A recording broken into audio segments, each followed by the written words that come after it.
Você vem da onde? Eu sou de São Paulo. Ah, você está em São Paulo. Eu sou de São Paulo. Tá legal. E você é músico, você é diretor, roteirista, o que que você Sou, faz? sou músico, né? Sou violinista. Olha, que legal. Tem um projeto aqui em São Paulo que eu toco aqui de uma orquestra aqui chamada Final Boss, que a gente toca trilha de filmes, séries, animes, essas coisas. Ah, que legal. E também atuo na área do audiovisual também, né? Dirigindo, na parte de produção. Aham, legal. Mas você já compôs para algum audiovisual? Já compus para uns 3 curtas aqui de São Paulo já. Ah, que legal. Né? E como foi o processo de trabalho? Eles te mandaram a imagem? Como é que isso aconteceu? Um foi, eles me deram a ideia do roteiro, né? Sim, E algumas referências do que eles queriam. sim. E aí eu tive a liberdade criativa de desenvolver.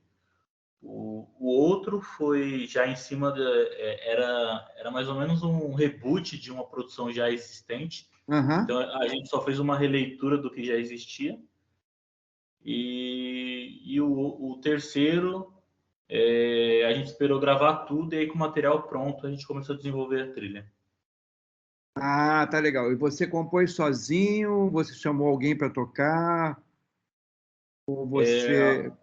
não, eu fiz todas as composições em arranjo de partitura, né, pelo Sibelius. Claro, claro, claro. E aí depois a maioria delas a gente foi chamando instrumentos e gravando individualmente, depois fez a mixagem total, né? Entendi, claro, claro, claro. Só Mas você teve, trabalhou com algum MIDI também? só teve Pra- uma que, teve uma que a gente trabalhou com MIDI, né? Que a gente fez tudo pelo MIDI mesmo. Aham. Teve uma que foi feita tudo pelo MIDI que o rapaz que tinha produzido o curto, ele sabia fazer essa manipulação do MIDI e tudo mais, aí a gente acabou desenvolvendo tudo através do MIDI mesmo. É legal, porque o MIDI é uma mão na roda também, né? Verdade. Você pode também simular, emular instrumentos, né? E depois você pode gravar com músicos, né? De verdade, enfim. Essa questão, você pode usar um monte de artifícios, né? Mas é importante isso que você falou, que você viu o filme, né? E como é que você acha que veio a inspiração para compor? Você acha que isso veio mais da tua atenção? Você acha que veio da história que você leu também no roteiro e viu as imagens? Veio das imagens? Como é que foi o teu processo criativo nesse sentido?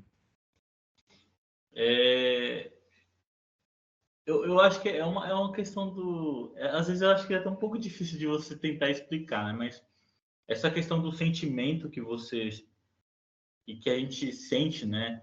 Através do que você leu, do que você vê, daquilo que a música ela tem o poder de, de trazer a intenção da cena, né? E é em cima Sim, disso, que eu falo. Então aqui talvez precise de algo que seja com mais brilho, talvez aqui menos brilho, talvez sim, aqui nesse momento aqui um rufo de uma trompa faça total diferença, perfeito. ou talvez aqui seja apenas um trinado de uma flauta, não sei. Eu penso muito assim na construção, sabe? Primeiro eu tento entender quais instrumentos se encaixam nessa produção. Tem muito Uhum, sobre isso, né? Que instrumentos que. É um filme de terror? O que eu posso colocar aqui? Esse terror claro. ele tende a trazer instrumentos graves como base Aham. e os agudos para fazer algo dissonante para dar aquela quebra na cena, né? Para dar Sim, sim, com certeza. aquele desconforto, né? Então é Claro, muito em cima disso, desses sentimentos que a gente lê ou que a gente assiste, né? claro. E que leva em conta também tudo aquilo que você já ouviu e viu, né? Sim, De filmes, da tua, muito. né? Dessa biblioteca interna que você tem, esse seu liquidificador, né? Que Sim, só o que você fez, né? Na verdade, na tua vida, misturando música clássica, música popular e música de cinema, e tem os seus compositores certamente prediletos que trabalham com um tipo de música que você tem. Agora, deixa eu te perguntar, como é que foi a tua relação com o diretor? ou com o montador, quer dizer, o editor de imagens. Você chegou a trabalhar com essas pessoas, já Sim, colocando a música, ou com o diretor discutindo, por exemplo, o que ele queria e o que você fez, essas coisas? sim, tem por exemplo, um dos diretores ele deu liberdade criativa, então é mais tranquilo, né? Mas Aham. aí ele fica mais em cima, né? Então ele também quer criar junto. Então Sim. você dá uma linha e ele fala, não, peraí, mas que tal a gente colocar isso aqui? E se aqui, ao invés de fazer algo mais orquestrado, a gente trouxesse para um contexto mais de banda sinfônica, ou talvez um pouco mais de uma banda, e aí essas construções vão surgindo também com esses pequenos pitacos, né, do diretor. Caraca, meu amigo, é um sofrimento que eu vou te falar. Nossa Senhora, pelo amor de Deus. É E eles verdade. chegaram a botar, Manuel, eles chegaram a botar uma coisa que a gente chama de temp track, que são temporary tracks, né? O filme todo, às vezes, vem preenchido com pedaços, trechos de música que ele, diretor, adora, né? E que ele acha que tem tudo a ver com o filme. E aí ele vai meio que impondo para você compor parecido com isso. Aconteceu isso com você, não? Não, essa parte não, porque Graças a Deus. Então, eu acho reze, que essa reze, parte é mais difícil. reze, porque isso acontece comigo o tempo todo, né? Nossa, Eu recebo um longa-metragem com 60 entradas de música, tá? Todas as nossa. 60 preenchidas com música que ele não pode comprar, tá? E que ele quer que você faça igual, Eu sabe? sei. Essa parte aí eu tô com uma produção assim. Essa que chegou para mim a última agora que a gente está desenvolvendo veio assim já. Mas ele Uhum. falou, ele não falou para fazer igual, mas ele falou, eu quero essas referências. E aí isso por um lado eu acho isso ruim, porque limita a gente, né? A criatividade, né? Claro, né, o Manuel? Limita, Pô, limita. você, né, que é o músico, né? Você Sim. tem certas soluções. Eu já fiz música, por exemplo, para dois copos, ou duas taças de cristal com água, e essa sonoridade, por exemplo, acabou sendo o som dos personagens que vão matar, né? Vão, enfim, certas pessoas. Então, nunca um diretor teria essa ideia, você entende? Sim, sim, verdade. Né? Nunca teria. O Roberto Faisal aparecendo aí. Tudo bom, Ô, querido? Davi, passando aqui Roberto. para te dar um abraço, saudade de você, tudo Puxa bom? vida, muito legal. Nós estamos numa conversa aqui, eu e o Manuel, Aham.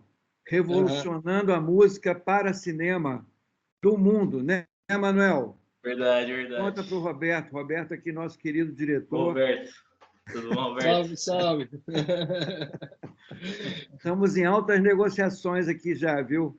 É, né? Não, É, mas isso é uma pauta sempre presente, né? Porque eu ouvi um pedacinho aí da fala de vocês e o, o uso de música que já composta, licenciar músicas, uma saga. Eu produzi há pouco tempo uma saga que eu chamo de MPB 73, que está no Canal Brasil, que foram as sim, músicas de 1973.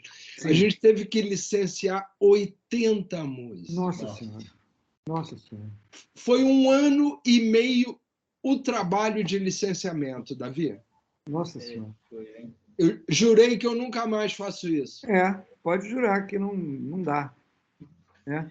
No nosso caso, não era, Faisal, nem questão de licenciamento. O que a gente está discutindo é que quando o diretor pega um filme que tenha 60 entradas de música e ele põe 60 trechos de música que ele não pode comprar e ele pede para você ou usar de referência ou imitar mesmo. Sei, sei.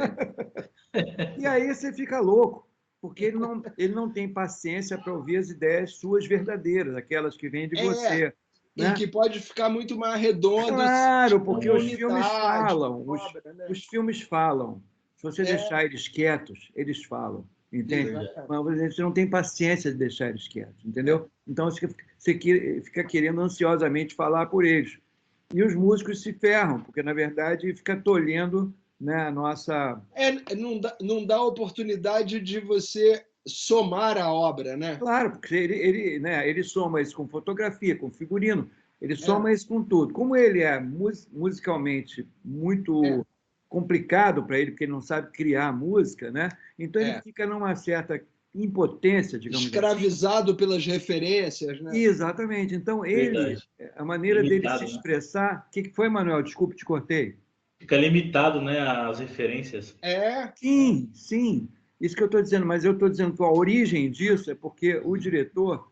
porque nós somos de Vênus, né? Quer dizer, de outro planeta. O resto é da Terra, quer dizer, figurino, né, fotografia, são atividades que vêm, né, geralmente um diretor também pode ser fotógrafo, né, ou seja, ele pode vir da escrita, do roteiro e tudo mais, mas a música, ela é de outro planeta, literalmente. Então, ele, nessa impotência, cara, ele vai querer botar para você te controlar, botar um arreio, sabe o negócio de cavalo? A gente entende disso, né, Faisal, que a gente gosta também de natureza e tudo mais. Então, o cara fica, entendeu, botando ali aquela tapa-olho ali no cavalinho, e aquela cenourinha na frente, para seguir numa linha que ele tenha determinado. É uma pena, né? Porque isso acaba com um pedaço. Que é justamente o que você falou, não dá oportunidade de ouvir uma nova criação ali que vai, de repente, enriquecer muito a obra, né? Exatamente. Né? Fica algemado pelas referências que remetem a alguma coisinha e tal, mas não realiza todo o potencial que poderia realizar, né? E ele vai ficando assim muito apegado a essas referências, né? O Ennio Morricone, esses caras maravilhosos, mas ele vai ficando cada vez mais apegado e acha que o cara fez para o filme dele, mesmo que o cara já tenha morrido, né? Mas ele acha que ele fez para o filme dele. Então, é difícil ele desapegar, né? Então, eu sempre peço, me dá uma semana para mim, é o que eu quero, né? Para você ouvir as ideias que estão vindo de mim, né? Estão vindo. Primeiro, é difícil você pedir para ele te dar o filme sem nenhuma referência musical. Você já ouviu, tudo bem, já mostrou. Agora você quer, para poder ter as suas, né? Você quer o filme limpo. É claro, para você poder meditar sobre isso em silêncio, só com os diálogos, né? O som direto que tenha, não sei o quê, não sei o quê. É dificílimo, ele sempre esquece alguma coisa. Tem sempre a desculpa que o editor, que o montador esqueceu de tirar uma música. Tem uma desculpinha sempre esfarrapada para ele não se liberar das músicas que ele já te mandou ouvir. Mas, enfim, quando eu consigo isso, eu falo, espera, me dá uma semana. Pelo amor de Deus, me dá uma semana e escuta o que eu tenho para dizer. Tem uma história famosíssima do Hitchcock, né, com Bernard Herrmann, que é um dos meus ídolos de toda a vida, né? E ele mostrou a cena do chuveiro, famosa cena, e o Hitchcock falou, eu não quero nenhuma música para essa cena, pelo amor de Deus, não me faça isso. Aí o Herrmann falou, vem cá, por favor, tira umas férias, volta daqui a uma semana, eu vou te mostrar alguma coisa. Aí, pô, chegou o cara, mostrou aquela música que, pô, nós conhecemos, que é o fundamental do filme. Climão, né? Climão, e é a referência de todo mundo sobre o filme. Aí o Hitchcock falou, é claro que a gente vai usar isso. Ele falou assim, mas Hitchcock, você não falou que você não queria, ele falou assim, improper suggestion, ou seja, eu te dei uma sugestão imprópria, não verdadeira. Reconheceu. Mas essa cena perigou, não tem música. A construção daquele clima todo está naquela batida, né? Que na verdade o violino já é tocado sul ponticello, hein, Manuel? Verdade. É tocado de uma forma a imitar um pouco o som dos pássaros, porque o personagem é um empalhador de pássaros. Então, sim, o Herrmann é um cara que é um dos caras mais brilhantes dessa narrativa psicológica.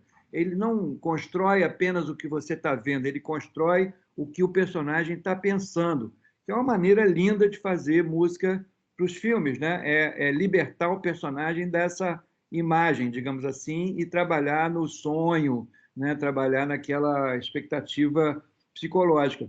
Então, ele constrói isso de uma forma incrível, que ele quase que incrimina o nosso amigo, né, do Bates, porque ele é um empalhador de pássaro. Enfim, tem milhões de outras, né, possibilidades, mas eu estava aqui, Faisal, conversando com o Manuel, né, sobre a experiência que ele tem, né, como músico, obviamente, mas também como já criador de algumas músicas, de alguns curtas, né? A gente está conversando sobre o processo criativo. Eu perguntei ele se isso vem da imagem, se isso vem, digamos, da leitura do roteiro, se isso vem da conversa com o diretor, que é sempre muito importante, ele contar o filme para você, não só você ver, mas também as histórias. Tem uma tradição linda. Eu tenho até uns documentários super lindos que mostram, por exemplo, o Fellini, né, e o Nino Rota conversando ao lado de um copo de vinho, né, com copos de vinho, ele contando as histórias e o Rota musicando assim, né, e querendo anotar, e o Fellini, não anota não. Ele falou, mas eu vou esquecer, meu querido, eu tenho que anotar. Bebe mais um copo de vinho aí. Quantos temas maravilhosos se perderam porque ele não anotou e continuaram a tomar vinho, mas quantos também surgiram dessa conversa maravilhosa, o Ângelo Badalamenti também com o David Lynch, tem essas duplas famosas, muito bacanas. De pessoas que se encontraram e continuaram juntas, né? Porque foi tão bom para os dois, né? Isso. Eu já fiz 8 filmes com Sérgio Rezende, né? Pô, um dos meus grandes parceiros. Então, a gente já conhece a manha um do outro, entendeu? A gente já conhece quando o cara está fingindo, quando o cara está dizendo a verdade. É assim que são as pessoas, e assim que, né, são as pessoas também que criam juntas. Há desentendimentos, como qualquer tarefa criativa, né? E há convites que são lindos, né? E vocês trilham juntos caminho, mas nem sempre, né, tudo são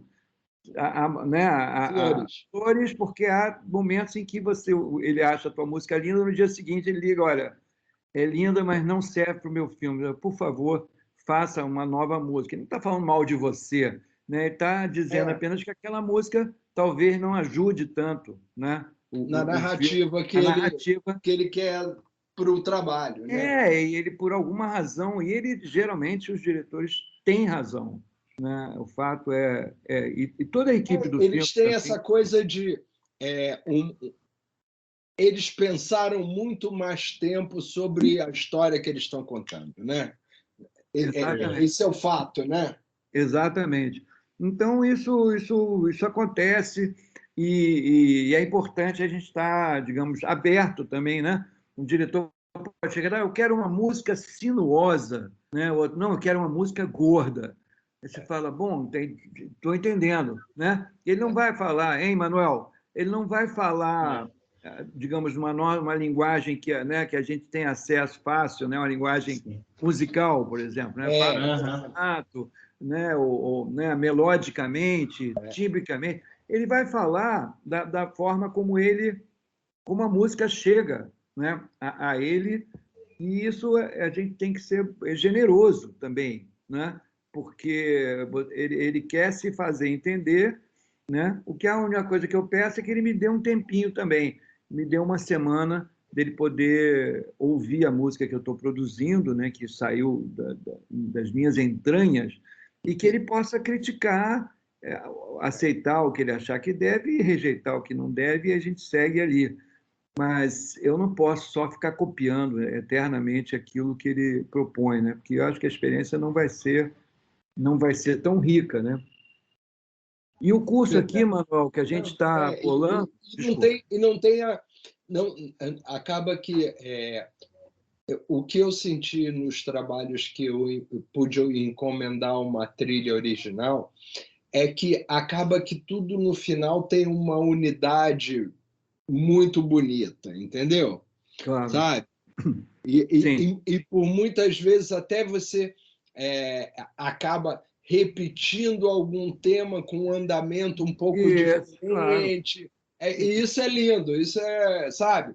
Porque são coisas que ajudam a prender a atenção, a manter as pessoas envolvidas, né?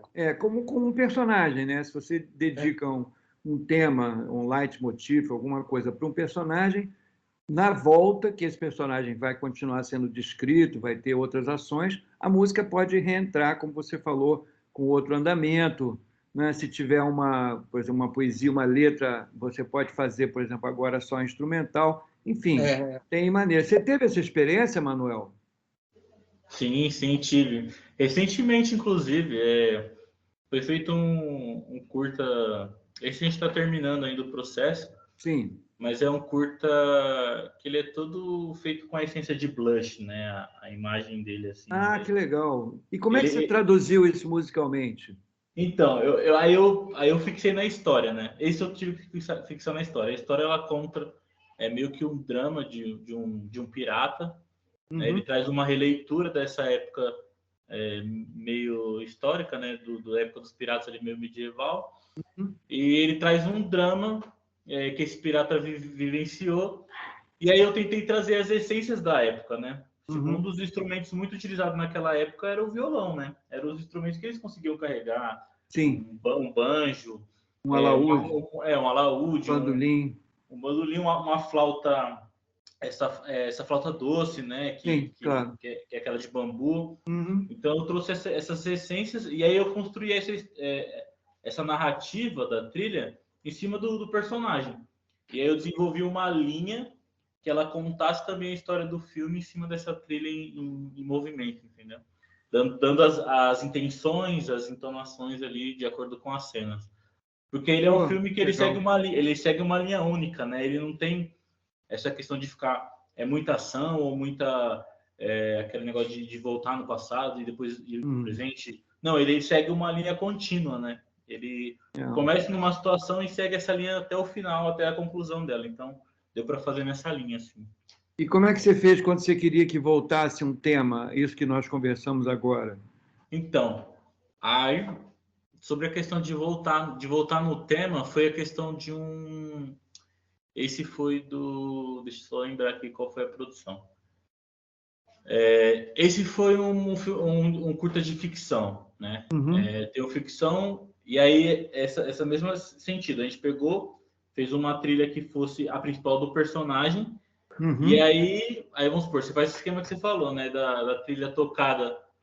O diretor queria uma trilha mais banda, né? Tipo guitarra, bateria, um negócio mais pesado. A gente fez essa trilha, e aí, em cima dessa trilha a gente construiu uma mesma linha mais orquestrada para usar durante o filme. Então, tinha o momento do personagem que era de ação, que vinha essa trilha mais pesada, mas em outros momentos, que era uma cena mais dramática, algo do tipo, a gente usava essa mesma trilha de uma outra forma, né? Uma releitura dessa trilha. Claro, ótimo. Né? Isso é engraçado, né? Porque eu descobri com o passar do tempo, né? Eu trabalho com música para cinema e também teatro, etc., né? Há muitos anos, pelo menos 40, né? E uma das coisas que a gente vai descobrindo, né, é o valor da tecnologia, quer dizer, ou seja, aquilo que te permite, né, talvez, né, você trabalhar com, como a gente estava conversando, com MIDI, etc., né, e obviamente, depois escrevendo, né, partituras para os músicos tocarem, né, mas antes de tudo, né, que é essa compreensão que eu tenho tido assim para as coisas que eu tenho escrito e para os cursos que eu tenho, enfim, dado, oferecido e tudo mais, né, eles têm a ver com o olhar, né, quer dizer, o olhar que você vai desenvolver, não é, antes de compor, quer dizer, antes de você, digamos, canetear, ou você pegar um instrumento, digamos assim, para tocar aquilo que está, não é, que está saindo como resultado, né, seu, da sua intuição, do seu sentimento,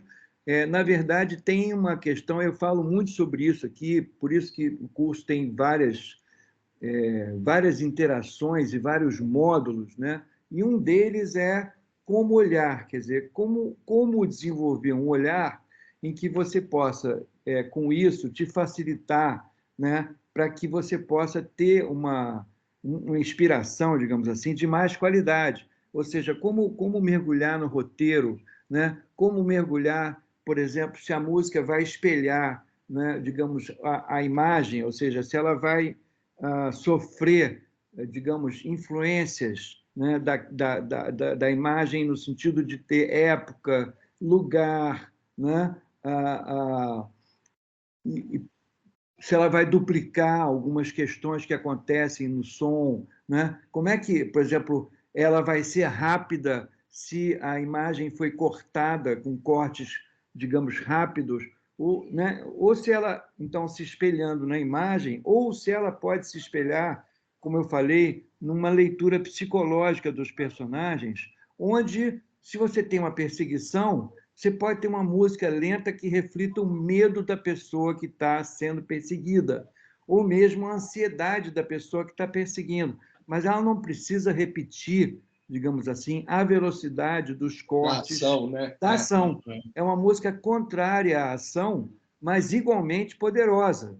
Ela não é uma música parada, é uma música, né, poderosa. Se relaciona mais com os sentimentos ali, né? Sim, por exemplo, você tem, vamos supor, uma mesa, né, em que está todo mundo ali, a imagem está parada, tem um mapa, todos estão estudando, por exemplo, o que um serial killer já fez para poder tentar prever qual é a próxima vítima. Né?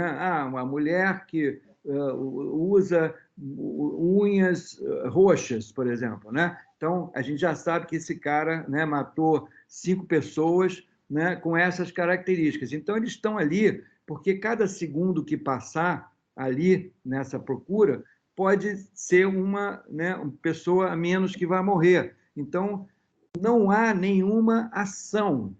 No entanto, há uma música vigorosa, como se as pessoas estivessem correndo, porque quem está correndo é o cérebro das pessoas.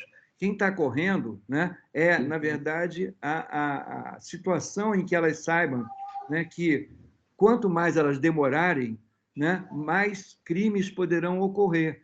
Então, você tem uma situação ao contrário, de uma câmera parada em cima de um mapa com pessoas ponderando e discutindo, ou seja, ninguém está correndo, ninguém está derrubando café em cima do mapa, né? Ninguém está gritando, pelo contrário, um com o outro, mas a situação que está sendo discutida ela é gravíssima.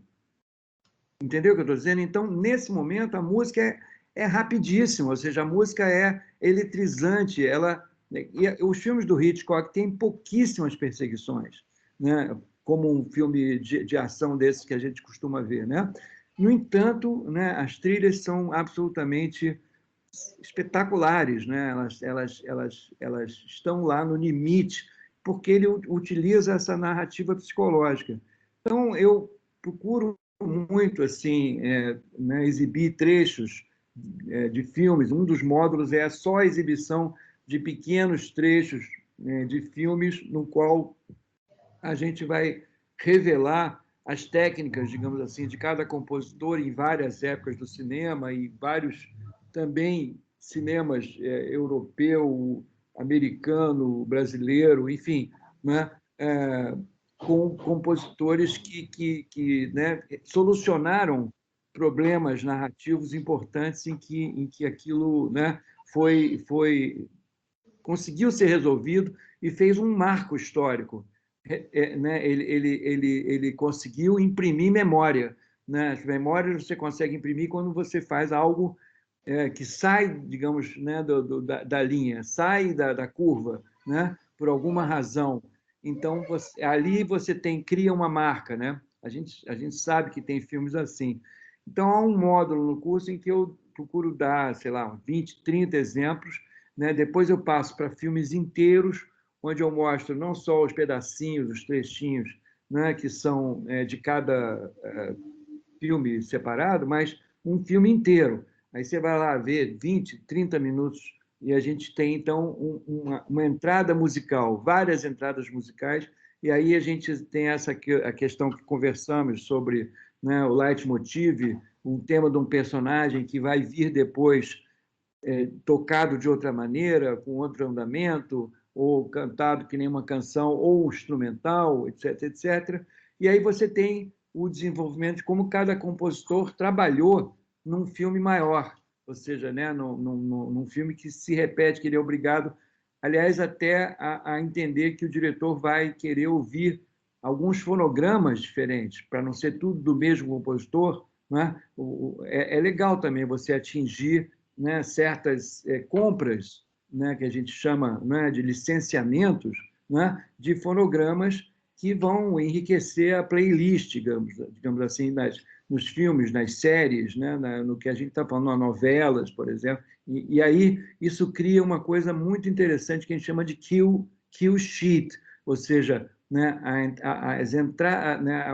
as entradas musicais de um filme. Então, você tem ali digamos, um modelo no qual você descreve todas as entradas musicais com o seu tempo, com o seu compositor, né, com seus autores, com seus produtores, com as suas editoras.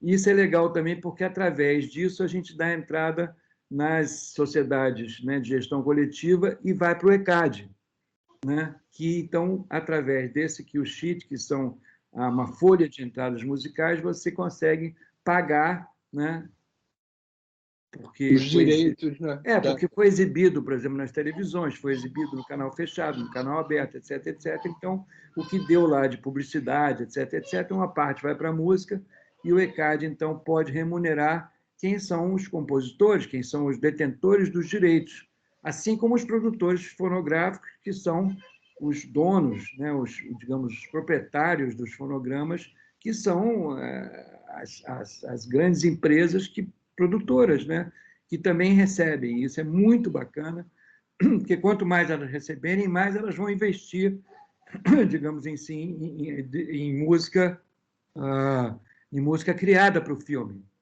Isso é bacana, porque quando você licencia um fonograma comprado no estrangeiro, ou mesmo no Brasil, não foi você que produziu.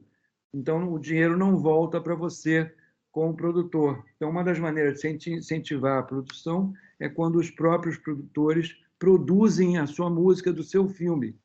Eles têm lá no ECAD, né, um percentual que vai para quem produziu, para quem pagou. Quem é que bancou essa trilha? Quem pagou o estúdio? Quem pagou os músicos? Quem pagou o compositor? Então, há um dinheiro também que volta, né? Enfim, então, são vários módulos. E valoriza toda a indústria brasileira, né? Claro. Quanto mais a indústria brasileira produz a sua própria música, mais ela vai remunerar quem está envolvido, né? E quem produz está envolvido também. Isso é muito bacana. Até 10 anos atrás, 8, 10 anos atrás, não existia esse pagamento. As pessoas não sabiam que podia existir. Eu fui uma das pessoas que brigou muito no mercado para mostrar aos produtores que eles também são parte integrante do processo criativo mesmo, criativo, né? E remunerado. Né? Eles são players, né? Junto com as editoras, com os músicos. Agregam valor, né? Agregam valor. Portanto, tem que ser remunerados. Então, isso, hoje em dia, é um dos mercados, né, que mais produz dinheiro, né? Quer dizer, uma volta financeira, né? As músicas hoje de cinema são verdadeiras commodities, né? Elas significam dinheiro, elas significam, né, produtos que vão ser remunerados no Brasil e fora do Brasil, porque cada país tem o seu ECAD, né? Por exemplo, a França tem a SACEM, que é o ECAD de lá, a Alemanha tem a GEMA, e todo mundo hoje conversa. Não dá para você esconder nada. Se quiser botar uma música num filme, achar que ninguém vai ouvir, você vai cair para trás, porque alguém ouvirá isso em algum lugar e reconhecerá que essa música é plagiada, ou que ela foi roubada, ou seja, ou que ela não foi descrita, ela não entrou no call sheet como deveria ter entrado, né, sendo reconhecida. Então, enfim, hoje é super importante, né, a gente entender o filme também, ou o produto audiovisual, como na sua extensão inteira. Então, essa é uma das partes do grupo. Outra parte do curso também que eu ofereço muito são as minhas trilhas. Como é que eu compus? Como é que elas se reduziram ao piano, por exemplo, ou a um violão, e depois foram orquestradas, né? Como é que isso resultou, né, no filme? Qual foi o processo que me ligou ao diretor? Quais foram as discussões, né, que deram origem a desentendimentos e depois a entendimentos, né? Ou seja, como se deu o processo criativo? Então, isso é super, super, hiper importante, né? Como certos filmes foram resolvidos, como nasce uma música para cinema, né? Da onde você tira inspiração, como é possível você trabalhar com algo que já tivesse no filme, né, assoviado, às vezes, por algum personagem, você vai e transforma aquela música numa música de personagem, portanto, do filme. Enfim, tem muita coisa aí para falar. É um universo paralelo. Manuel, um negócio danado, viu? É Não é verdade. brincadeira, não. Não, até, né, quando a gente pensa assim, a música, na verdade, ela tem muito mais estrada do que a imagem, né? Exatamente. Então, ela é uma coisa que está muito mais solidificada como estrutura, como indústria e tal, né? Claro, claro. Você vê na imagem, hoje em dia, o fotógrafo está brigando para ser considerado autor da obra. É. O que de fato ele é, né? Mas não é Claro. reconhecido até hoje, né? Você vê. Exatamente. Não há Mas a sociedade gente de está gestão falando coletiva. dessa indústria cinematográfica, audiovisual, que tem 100 e poucos anos. Sim. A música tem Pô. milhares, não é verdade? Claro. Verdade, verdade. Sem contar aquele velho clichê, que não é clichê nenhum, é verdade. Nós fomos submetidos durante 9 meses, 8, 9 meses, à audição dentro da barriga das nossas mães, ao útero materno. E a visão veio depois, meu amigo. Então, por isso que a gente entra na sala de cinema e é tão, né, tão calorosa a experiência, mesmo que seja um filme que vai te dar medo. Tão imersiva, né? Mas ela é imersiva, porque imediatamente te lembra situações em que você viveu e que só tinha isso. E segundo todos os preceitos, qualidades musicais, tem ritmo, melodias, né, várias de gestão, de não sei o quê, de coração, parará, parará, timbres super diferentes e tal. Então, tudo isso foi muito antes que a imagem aparecesse e declarasse uma briga monumental quando você nasce, né? E ali há uma confusão, briga, e a imagem vai tomando esse caráter muito comercial que ela tem, de te atrair o teu olhar, e por isso que ela é tão utilizada hoje, né? Em venda, né? Em venda maciça, né? E é danado. Ela é interessante como hoje a imagem acabou assumindo até, digamos assim, se sobrepondo, né, ao texto, né, à palavra, né, pela Sim. rapidez com que ela comunica e pela própria pouca alfabetização do homem moderno para a palavra, né? Na verdade, o homem moderno ele é um alfabetizado digital, né? Sim. Então ele está ligado na rapidez da informação, né? Então você vê a coisa mais difícil hoje pessoas jovens lerem e entenderem o que estão lendo, porque isso demanda um momento de atenção, Sim. uma pausa, Sim. né? Eventualmente reler uma frase, né? Então isso é muito comum. A gente vê lá na escola, na nossa comunicação, a gente procura descrever ali como é que são os cursos, as ementas e tal. E, cara, a pessoa olha no Instagram e imediatamente manda uma mensagem para a escola perguntando tudo que está escrito lá. Sabe? É curioso e a gente fica até meio... Pô, será que ele não leu nada? E aí você pergunta onde eu errei, né? Onde é que nós Não, erramos? cara,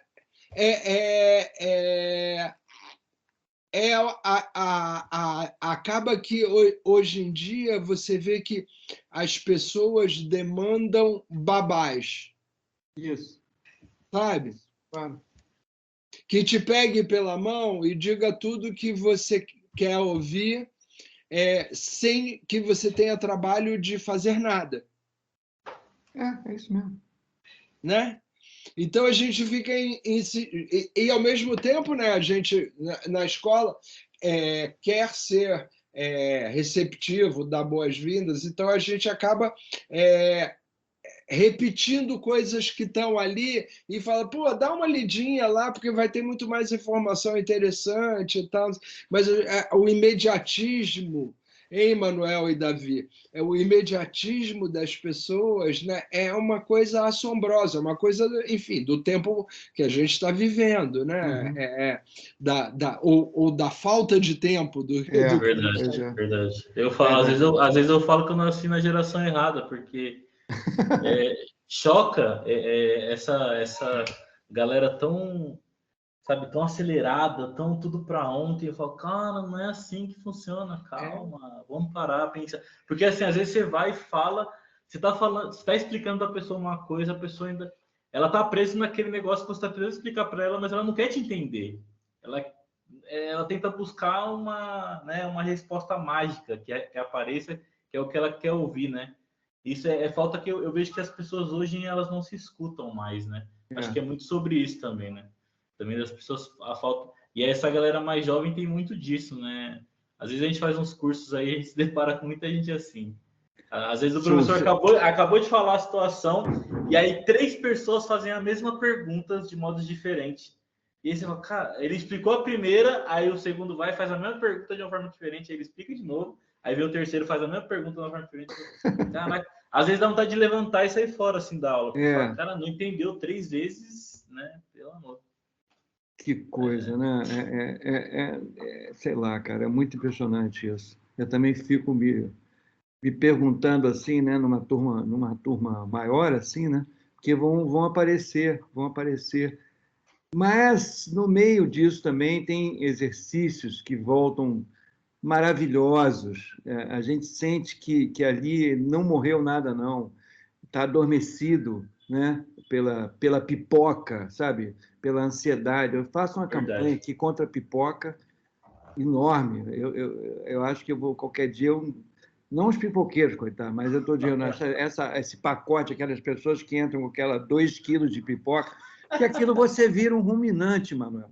Você vira um ser ruminante. Porque, na verdade, né, os bons filmes exigem que você esteja junto, você participe, né, na sua mente. Eu vou ver um filme, Verdade. você vai pensar diferente do que eu, né? O Roberto também diferente.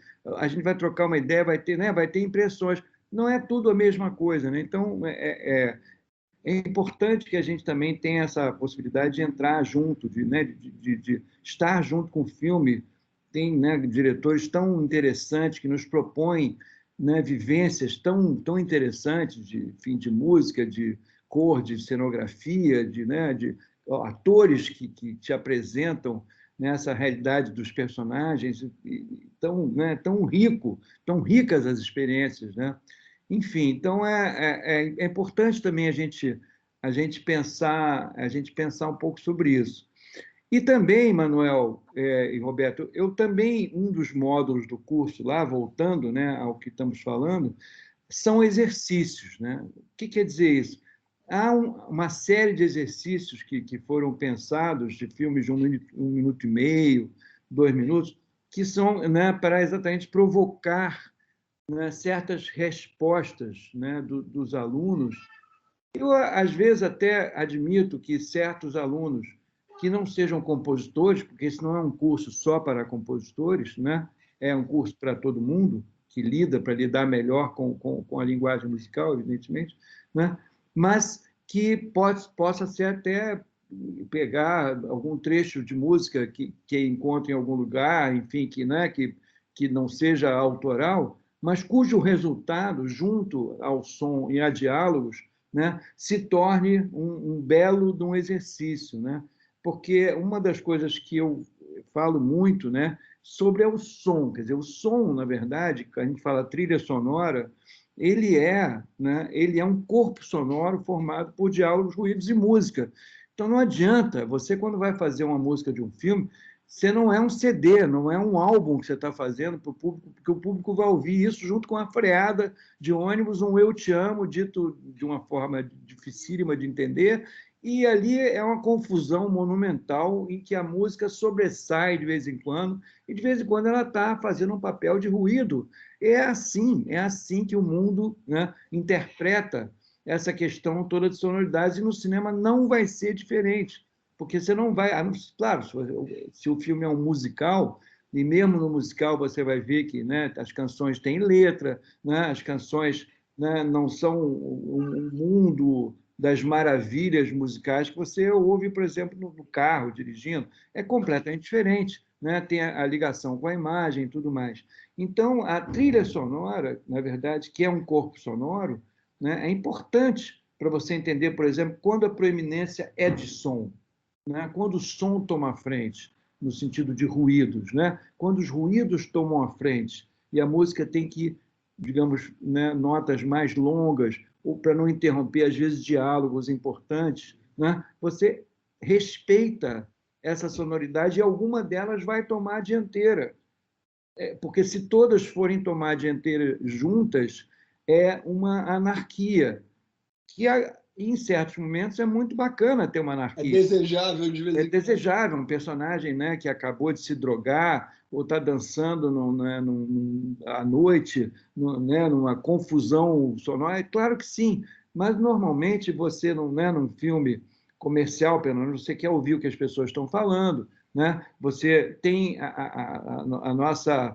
Os músicos, por exemplo, né, Emanuel, a gente lida muito com contraponto, que é né, que é uma lei básica, né, musical, que quando você toca alguma coisa, o outro toca menos, ou, né, ou pelo menos vai tocar junto uma outra frase. Então, a gente lida o tempo todo. Então, a trilha sonora, que é formada por diálogos, ruídos e música, também atua na base do contraponto, ou seja, nem tudo é ao mesmo tempo, né? Nem tudo fala ao mesmo tempo, né? A mesma quantidade, digamos, de palavras ou frases musicais. Então, isso também é interessante, porque nesse exercício que eu forneço para os alunos, né, eu também vou ver como eles vão resolver, né, essa questão, digamos, de utilizar, de ter... Às vezes eu dou né, um filme que tenha um diálogo já, por exemplo, como é que o aluno vai, digamos, responder a isso, né? Então, são outras questões muito importantes. E, finalmente, a questão dos direitos autorais, que eu acho que é importante hoje, né? A gente não se esquivar, né, desse assunto, né, que existe, como eu falei, as commodities, né, que a gente possa fazer parte de sociedades de gestão coletiva, que é muito importante, né, que a gente participe disso, entenda como isso vai voltar para a gente, né, assim que o audiovisual, o produto para o qual a gente estiver ligado, vai ser exibido numa TV aberta, numa TV, né, a cabo, em forma de séries, novelas, e filmes e tudo mais, e cinema também, evidentemente, mas, enfim, a gente tenta fazer a coisa mais completa possível.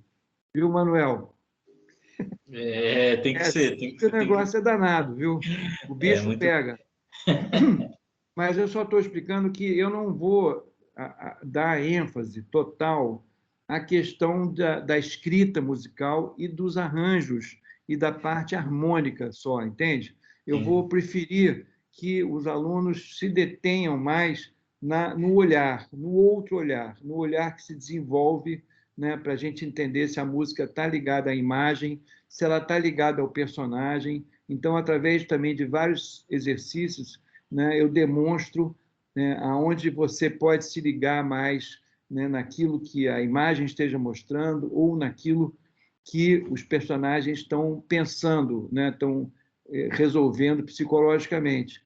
E isso, rapaz, é uma chave que muda inteiramente a tua capacidade de compor, porque não vai estar em jogo só a forma pela qual você toca um instrumento, ou você, enfim, compõe ou escreve, obviamente, né? Mas como você resolve antes, né? Ao ver o filme, ou ao ver uma cena, ou ao discutir com o diretor, né? Perguntar a ele o que ele pretende, né? Que a música seja um espelho, né? Da ação, né? Ou um espelho da ação dramática, da dramaturgia, né? E, portanto, ela vai ter outros instrumentos, ela vai ter outro tempo, outra, enfim, né? Vai ter uma outra colocação e vai, como eu falei, causar memória, porque ela vai ser tão interessante, tão diferente, que ela vai, quer dizer, ela não vai no flow que está todo mundo fazendo, né? Que seja como geralmente a gente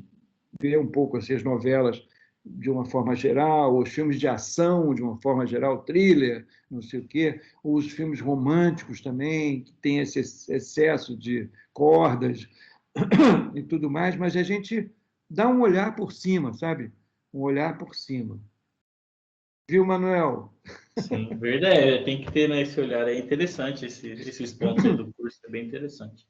Eu vou fazer isso e você vai ficar surpreso mesmo com essa quantidade de maneiras assim bem diferentes, sempre com exemplos nos filmes, né, explicados, obviamente, sempre com trabalhos de grandes compositores do mundo inteiro também, né, para a gente pegar um pouquinho da história, desde o cinema mudo aos dias de hoje. Mudo não, né? Um cinema silencioso, porque sempre houve quem tocasse ali na sessão, né, de alguma forma. Sim, Então, verdade. não era uma sessão muda, era uma sessão silenciosa, porque o filme, naquele momento, não tinha som. É isso, Manuel, isso é o que a gente vai fazer aqui. Vamos divulgar o curso aqui para ver se as pessoas se interessam, né? E eu estou com vontade de começar isso bem. Não, o curso é bem interessante mesmo, assim. Vou até repassar para alguns amigos que se interessam Puxa, muito seria pelo maravilhoso. segmento.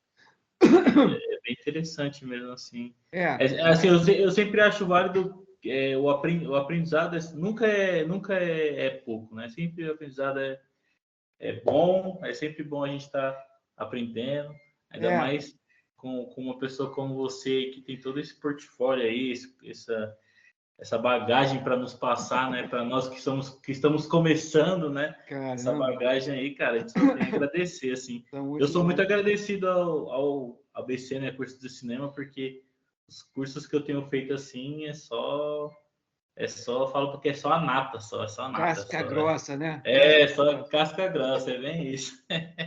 Que bom, que bom. Eu espero que isso vá também te ajudar. E essa divulgação tua seria maravilhosa, né?